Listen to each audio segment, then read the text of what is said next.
When you build an app with a clean architecture, you simply make it easy for you and other developers to maintain, test, and understand the app, because this clean architecture aims to separate the app into several layers, and each layer with its own functionality, and each layer does not have to know anything about the other layer. So if one layer breaks, if there is a bug or so, the other layers wouldn't be affected. And to fix that bug, we should just go to the specific layer and fix it in there, and then no other layer has to be affected about that. So in general, the goal of a clean architecture in our app is to make it scalable, testable, and maintainable by separating the app into several layers. Now let's see that. So here are the layers that we have. We have the presentation layer, and then the domain layer and the data layer. Now let's understand them one by one. Let's start from the presentation, and let's zoom in a little bit like this. That's too much. So like this. And the presentation layer also uses a design pattern as MVI or mvvm or so. In this case, the presentation layer will have MVI as a design pattern for it, or a UI design pattern, you could say. So in the presentation layer, simply we have the UI, or whatever visible to the user. So screens, activities, fragments, whatever we can see. Here we have a screen, and then we have a view model. We could also have a state and event class. So what each one of these does. A screen is simply the screen the users can see. The view model, if you don't understand what view model is, I will leave a link in the description so you could understand and how to create a view model specifically. And you could imagine the view model as the brain of our screen, in which we have all the logic, all the functionalities, all the actions or events or whatever the user can do are now in the view model. And also in our screen, we can survive configuration changes. So if, let's say, we set some color of a box to be red, and then we rotate our device, this color could be reset to the original color. So that is a state that can change. So we need a view model to hold that state, which is actually this one that is presented in here. So even if we rotate our screen, the color red will still be there. And then the events could be like the events the view model could send to the screen. And the example of this, let's say the user wants to log in. So we have some authentication feature. The user enters some input like an email and the password. Of course, the email and the password fields will be in the screen, but then those are states that can change. So the text of the email is a state that will be in our view model. Of course, we just have this state here, data class, to hold all those states, since that's in VI. We have the view model holding that state, which is the email and the password. And then when the user clicks on login, we will trigger a function in our view model that will try now to log in. So as I said, all the functionalities and actions will be in the view model. So we will try logging in from our view model. And then whatever happens after that is an event. So if we successfully log in, that is an event that we want to send from the view model. So also this event is just something that is inside our view model. We want to send that event to the screen telling it, hey, we did log in. You can now navigate to the next screen. Or if we don't log in, the view model will send an event to the screen that says, hey, we could not log in. Show some toast or snack bar based on that event if we don't log in. So that's what this is. And now let's go to Android Studio and then build this presentation layer before going on with the other layers. And if you want to know how to implement clean architecture and see its benefits in a real-world example, then get my premium course in which we build an industry-level Android app following these clean architecture solid principles along with building a Ktor backend. You can find the link in the description. So here, as you can see, I have an empty Android Studio project. Now let's start with the presentation layer. And since we also want this for authentication feature, we want to first create a package called auth for authentication. And then we can also create another package called core, in which we'll have this UI in the main activity. And I will tell you what this core is for later when we need it. But now let's just take those right there. Now in core, we have our main activity in the UI, but then in the authentication feature, of course, we just try separate our app itself into features. We have authentication. We could have sending, if we have some sort of social networking app, sending message, downloading file, whatever feature. So here, authentication is a feature. Inside it, we'll have now our presentation layer. So, like this. The presentation layer is just a package in the end. Now we will have our screen, our view model, our state and events. Let's do that. So screen, that is just a composable screen or an activity fragments, depends. So here we could say an auth screen, for example. Okay, this is our screen. And then we'll create our view model. So let's say auth view model. That is a class in the end. This one could stand view model like this, and then we could have whatever inside our view model. Okay, so like fun login, maybe fun register. These are functionalities that can be inside the view model. And then we can have the state. So we could say auth state. That is a data class. Let me just close this, in which we can have now val, maybe email of type string. So that's the state. And then val password of type string. Val is loading. Since if you want to show some circular progress bar or something like that while we are loading, we can also have that as a state. So these are the three states. And then right here in our view model, we can now hold that state, something like this, if we want to use a state flow. So a pure Kotlin state flow, since we don't have, if we don't want to have any, maybe we should also give these some default values, like just an empty string like this is equal to false, so we don't have to pass anything to the constructor. And now like this, if I'm using a pure Kotlin state flow, I can locally test this view model. So with just the JVM, I don't have any Underwood resources, but it shouldn't pass any context or any Underwood framework thing to it, so I can locally test it. We could also use now a compose state, so we could say state by mutable state of our auth state. Let's import that. Now this is also the same, but here we should say private set enable to UI. This needs to be like this. Now import. This is also the same as using a state flow. Now I'm using a compose flow.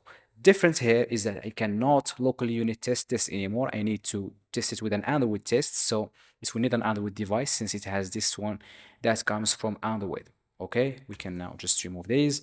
But why do I make it private set? Because I don't want to change anything from anywhere else in this state. Because mainly in my screen, right here, I will have an access where I can access my view model. So I can do, for example, something like this, and then view model is my auth view model. Maybe this, if I'm using Queen, then I can write a Queen view model. If I'm using Dagger, I can say Hilt view model, whatever. Now it's just my auth view model like this. Now my view model dot state. Now I can access my state, but I should not change anything. So I cannot say state is now a new state, for example, or maybe it's called auth state.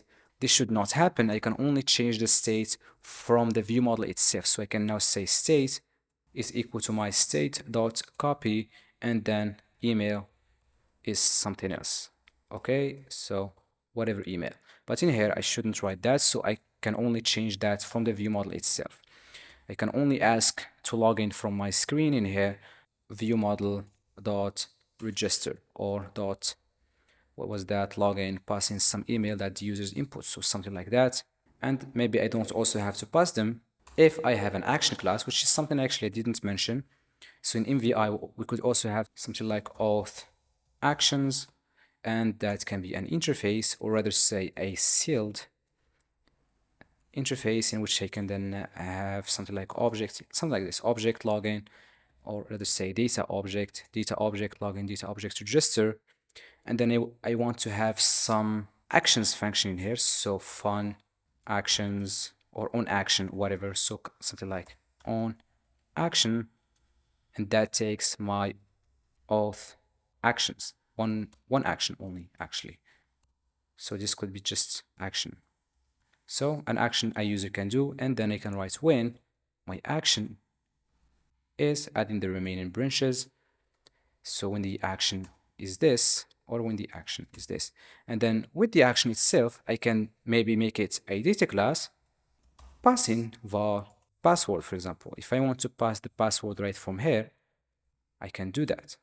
And then here I can write is login, and then I can write state is going to be state dot copy, password is action dot password. As you can see, I have access to it. Otherwise, I can just write an action that is, I want to make this one data object again, which is login, but then data class, something like update password. That takes a var password of type string, and then also maybe updates email, updates whatever. And then And here I don't want to have this anymore. In fact, I only want to write is auth actions dot update password. And then this could be just like this. I have an error because this one has to extend auth actions, okay? And then in here I can then write this. So I now have access to my action, my password in here, but not in here because I did remove it. So this could be an on action function that then I can call from my screen directly. So I could say view model dot on action and then auth actions dot update password, pass in a new password, or something like dot login to just log in when we click on a button. So all of that is something we can do. And then the events I talked about, so let's say my login was a success, I can have a channel. I don't actually remember the syntax to create a channel, but honestly, I don't remember the syntax, but auth channel, something like this is going to be a channel maybe. And then that is of type my auth events. What was I called that? I did not create it. So let's just create it, auth events. That could be a data class as well.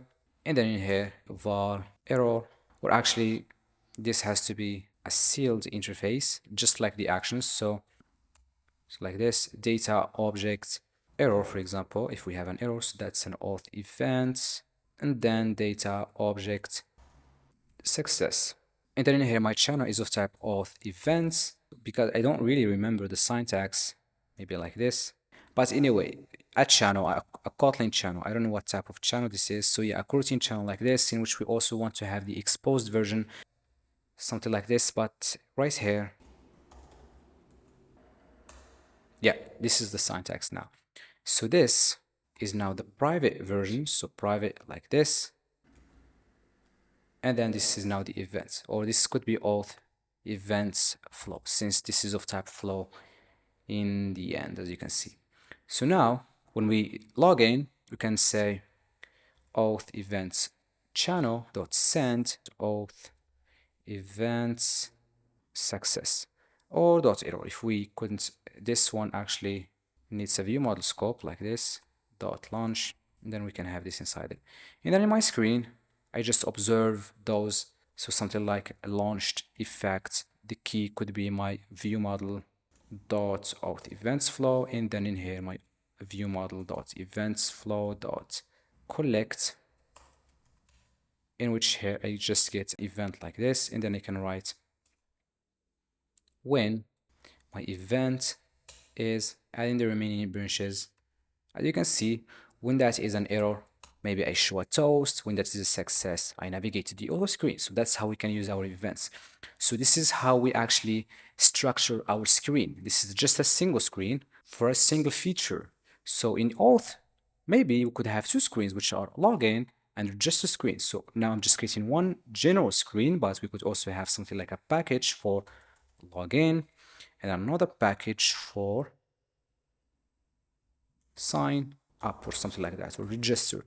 And then we could take all of these, put them in here, and they would only represent the login screen. So here, instead of auth actions, they should be called login actions. And then in sign up, they would be different names, which are sign up actions. So for each screen, we want to have these. These represent the actions a user can do, like click on a button, inputting a text, navigating, whatever the user can do, that's an action. And the view model receives that action from the user or from the screen. The view model does something, maybe logging in, calling some repository, something to log in. So it just does something. And then the view model could update our states. So the state could be, now we get some data from somewhere, we want to update that as a state because the data could be a list that is a state in our state data class right here. Or could send an event to the screen with this one, like we did get the data, we couldn't get the data, whatever. So these are the things we need in an MVI. So remember with me, we are using the MVI design pattern just for our presentation layer, okay? So we could just take this from here, put them in presentation bag. Okay, now we don't actually need this login, or just leave them in here. So that's only the presentation. But we don't only have a presentation in our clean architecture app. We also have the domain and data.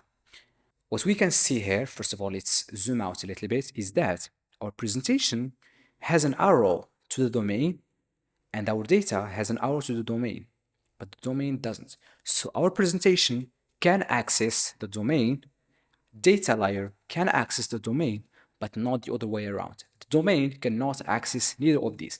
The domain is completely isolated from them and does not know anything about this. And as you can see in the presentation, we did have underweight framework stuff like screens, view models, context, whatever. In the domain, we don't have any underweight framework thing. We only have plain Kotlin code. So we can literally take this domain from our Android app, put it in some other Kotlin project that could be a desktop app or a backend, a Ktor backend, and that would work the same because it's just Kotlin code. In our domain, we must not have any Android framework thing or any outside library or anything. We only have, Java or Kotlin code. Yes, Java or Kotlin code, mainly Kotlin code, okay? And now how does that domain layer work? And in our view model, we did have this function to log in. But who makes us log in? How do we log in? With this repository interface that we see in here. So in this domain, we'll have this repository interface. So this could be an auth repository, for example. And what this auth repository is just an interface that has a function that is called login and register, sign out, whatever. So that has a function called login. And then what we do is that we pass an instance of this interface to our view model. And then from there, the view model uses that instance of the interface to call the login function, passing any necessary data like the password, the email, whatever, anything we would need, we'll pass that to this one. And then this domain layer will take care of that, okay?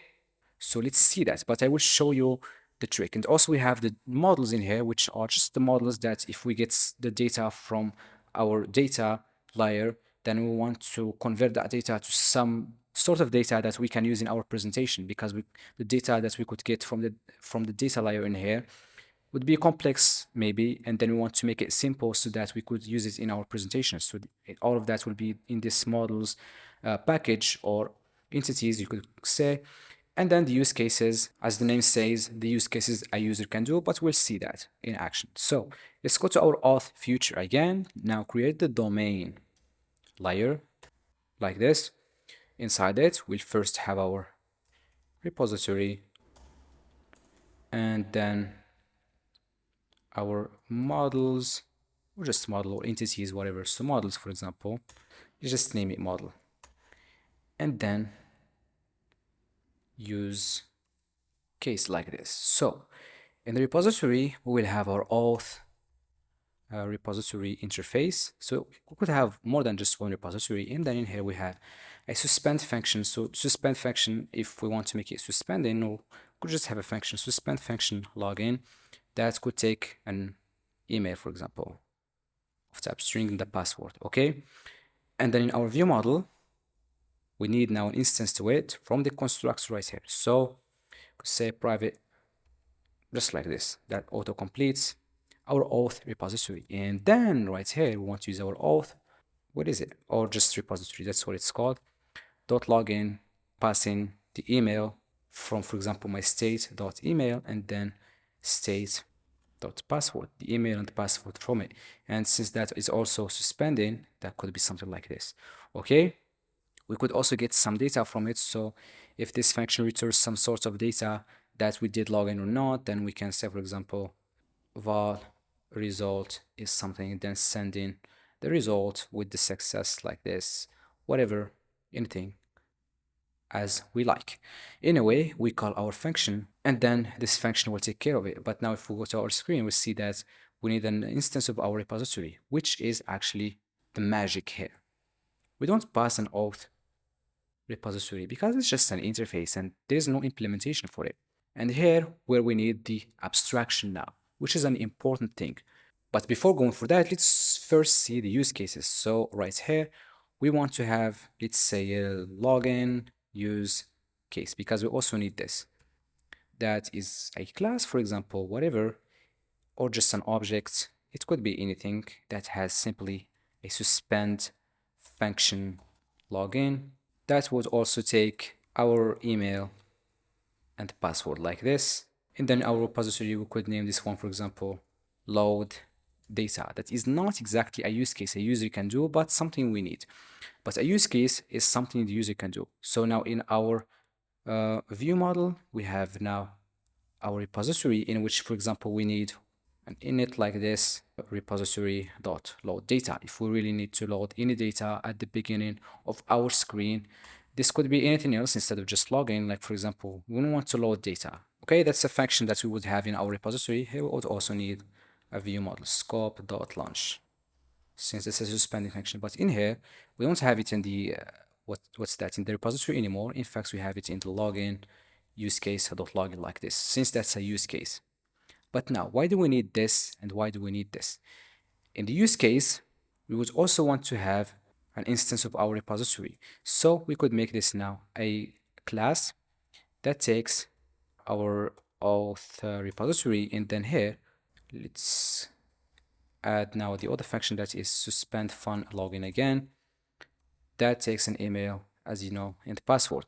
And the use case now we want to call it. So auth, maybe it should be called private var auth repository.login, passing, of course, my email and the password. But why is this? Why making it over complex, you could say?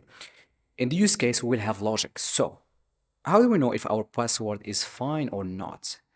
All of that will happen right in the use case in here.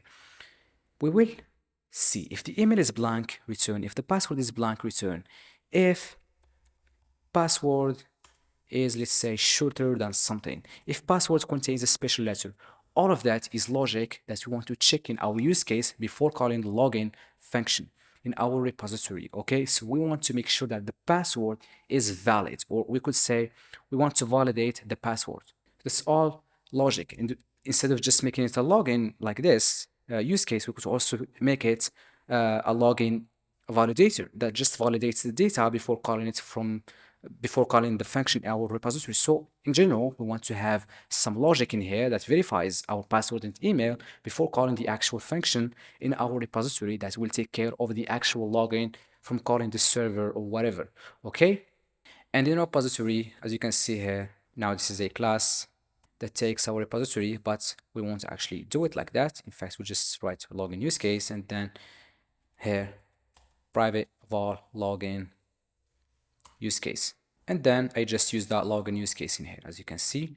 But if we go to our screen, we need to pass those. And simply we need a view model factory, but in your app, you want to use some dependency injection library like Well or Dagger Hilt that will take care of passing those to your view model. So now I'm just going to not do anything in here. Suppose now we are using a Quell view model like this, okay? Since we don't have to pass anything. But still, our view model needs these two. Where are we going to get them from? And this one, which is the use case, so let's go to it, is clear. It does have some functionality into it. But the repository is just an interface. We need an implementation for it. Let's go. So now we saw our, okay, I did not show you what the model is. Let's create that in the domain first. So actually right here, we could have some user model, for example, that has an ID, a name, maybe an age, whatever. And then in our repository, load data returns a user. That's that. And then in our, what is that, presentation, in our state, we now could have gusset var user, okay, of type user.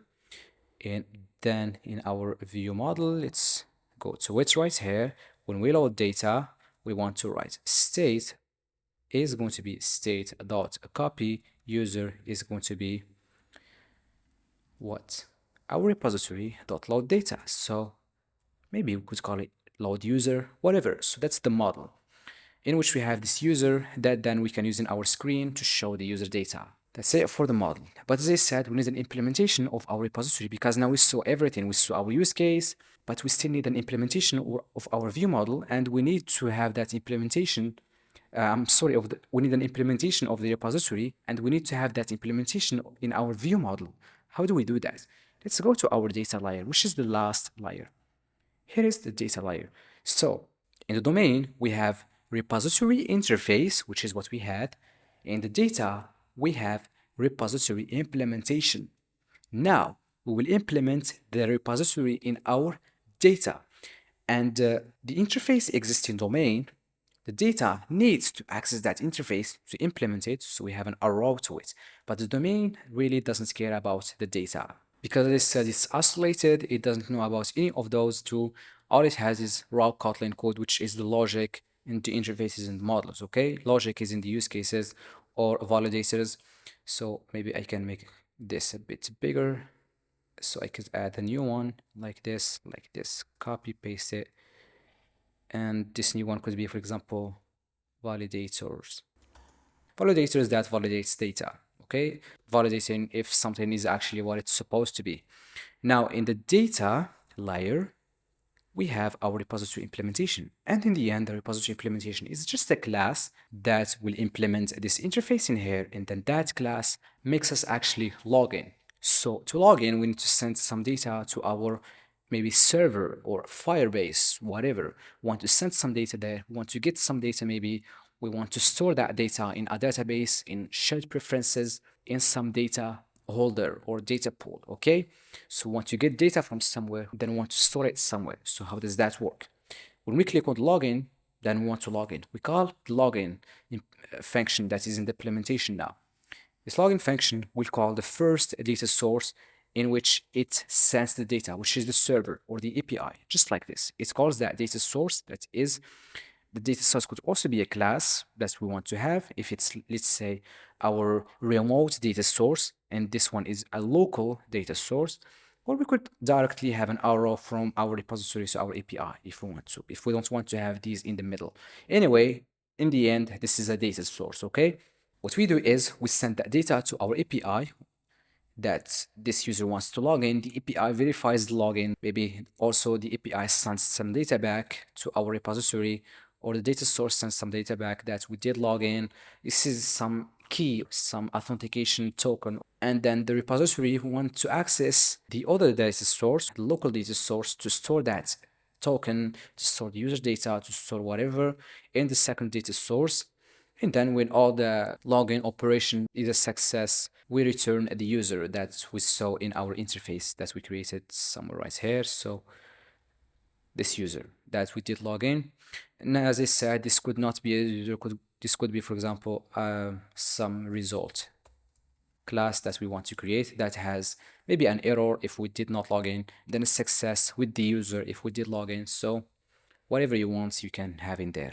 So that's how it works. And simply this data can access Android framework stuff like Room database, shared preferences, services like foreground service, workers like a work manager, anything like that can be accessed in here. So this data can access external APIs like this API, the Room database API, whatever API. So things that are outside of our app can be accessed from this data now.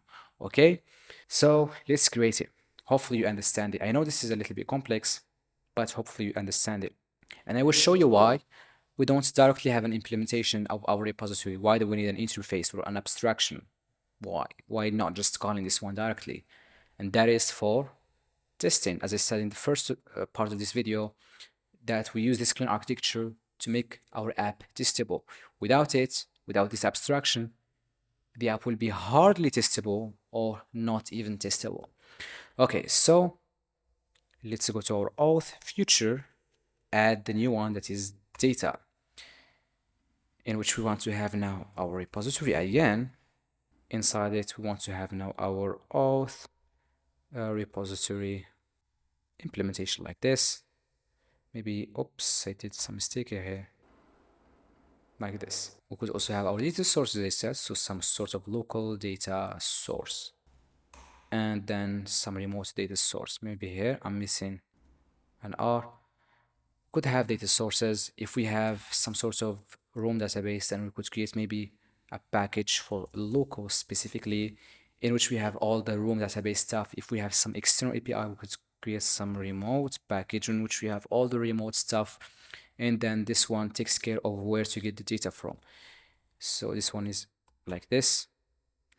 And in here, simply I have access to my local and remote APIs, something like private var shared preferences also. If we want to store something in shared preferences, we could have now our private var locals and then private var remote. So we can access them in here. And then the main thing is that we want our auth repository. We want to implement that, implement those, and then when loading data, we could say, for example, our shared preferences.load data. If this is some remote data source, get data, anything like that. In the login, again, some API dot login if we have it. So anything like that. If we want to store data, then API dot post data. All of that will be taken care in our repository, and repository decides where to get that data from, either the local or the remote data source. So the single source of truth principle is now presented in our repository. So our view model only gets the data from the repository as a single source of truth, which is the repository where we get the source, where we get the data, but then the repository decides where to get it from, the API, the database, shared preferences, work manager, I don't know. But in the end, we want to return the data that is maybe the user, some results, to the view model. And good, we have our implementation now. But we don't use this implementation yet. And why do we need it? This is our auth repository. But let's say we want to test our app, we want to test our login. Do we really want to test our login with the real API? Let's say this API is not free, and do we want to actually write test cases with a paid API? Let's say we make too many requests. How much money will we pay for that? That's not a thing we want to do. So in testing, we want to have, let's copy this, paste it, a fake auth repository that doesn't use the API. It uses a fake API that just fakes everything. It doesn't use exactly shared preferences, but uses just some sort of fake shared preferences just for testing. So we could test actually the login works. So we need two implementation, a real implementation for our production app, a fake implementation for our testing app, for the debug app, okay? And then the view model only has the interface. And then what we do is we pass the implementation we want to our view model. If it's the real app, we pass the real implementation. If it's the fake app, I mean the testing app, we pass the test implementation. So now this is the power of abstraction. We decide what implementation to pass to our view model based on what scenario we are in, or if we want to have more than just one implementation. So let's say users from Europe will have some sort of an implementation, users from Africa, where maybe we could have low internet connection or low internet speed. We want to have a different implementation where we compress maybe the images so that they don't take much space or something like that. So we just decide what implementation to pass based on our app state, based on the user location, based if they are subscribed or not. So that's the power of abstraction. And then, of course, if we use some dependency injection library, then we can simply provide the necessary implementation we want based on whatever. But if we could also go to our screen, so let's just go to our view model like this. We could now have our auth view model. Let's see. And then we can provide the implementation one, for example, our auth implementation like this. Even though something the presentation layer is not allowed to access the data layer. Neither the data layer is allowed to access the presentation layer. No, presentation can only access domain, and data can only access domain, nothing else. Domain can't access none of them, okay? So that's how it only goes. So where did the presentation access domain? Let's go to the view model, which is in presentation. Auth repository is inside domain. Where did data access domain? Let's go to our implementation. We have access to our auth repository, which is inside domain. But inside domain, we don't have access to any of those data, neither presentation, okay? So now in our screen, we can provide this. This is not allowed. We don't access data. What is it? We don't access data from presentation. I'm just now giving you an example. we can pass our auth implementation, and also we need, what is the screen? We also need the use cases, which can also be provided. So what is the screen? We can also now pass the fake auth implementation. As you can see, we can pass different implementation and they are all allowed since they are all, I just have an error because I don't have my login. What's that? Login use case. And here I need shared preferences, could be shared preferences or whatever if I have them, but we don't do this, okay? What we do is we just use a query or Quinn view model like this, okay? Or Dagger Hilt view model. And then Quinn takes care of all those dependencies that we want to pass. And that's a different topic. If you want to understand Dagger Hilt dependency injection, I will leave a link to that video in the description as well. So that's that. So now we understand the logic behind all of these. Presentation takes care of all the UI related stuff. Domain takes care of all the logic related stuff. Data takes care of all data related stuff, okay? And as I said earlier in our, let's go to our auth implementation in here, in which you could also have some sort of a model, like for example model, or maybe entity if we have some ROM database, or DTO if we have some API, in which we could have now user DTO. That is a data class. Maybe DTO in here has to be a lowercase letter. So that's a data class that has, let's say, a val ID name, but then let's say the name is some sort of more complex thing, or we have some token or whatever. So let's say the name is an int.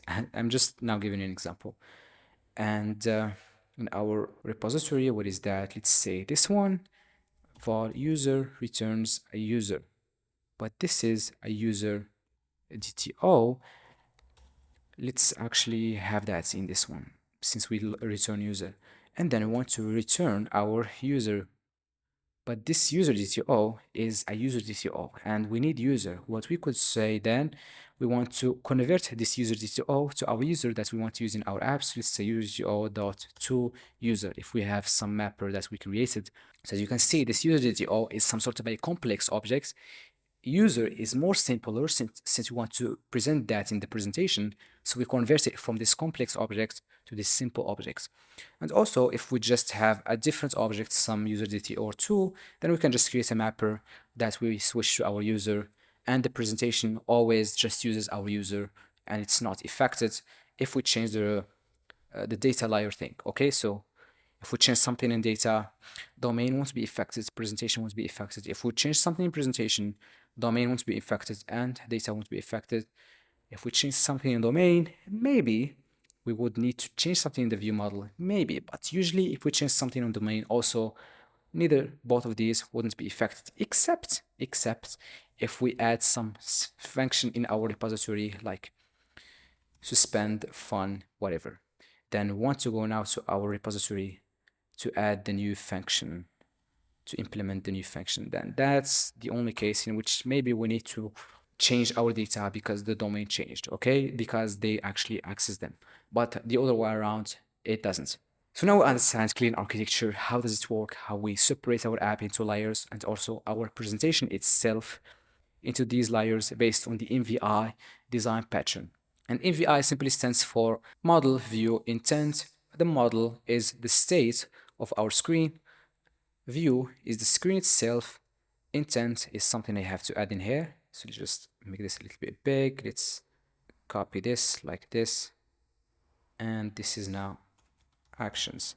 And yes, the intent is the actions the user can do. So that's the MVI design pattern. And the last thing I want to show you here is something which is the core package. In core package, we want to have functionality that is shared between all the other features, like our screen, like any utility class that is shared between all other features. We want to have that. So things that are globally shared, like the main activity in which we would have the navigation that is shared between all the other screens, we could have that in core. So that's simply what core is, and that's simply what clean architecture is. And this is it for this video, in which we learned what clean architecture is and how to build our app around it and everything about it simply. I will leave a link to the videos I mentioned in the description. And also, if you like what I'm doing, then you'll definitely like my premium course, in which you will build an industry level app with its Ktor backend. You can find the link in the description.